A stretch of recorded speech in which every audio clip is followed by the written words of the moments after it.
এরকম করলে ছোটোর সাথে দিবা চাট। মানুষজন ভিন্ন কিছু দেখতে এই করে আগে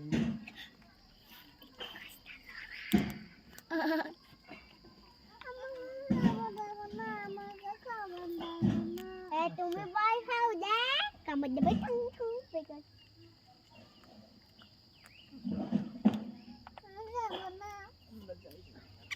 গাছের অর্ধেক পাতা ডাইরেক্ট শেষ করে গেছে।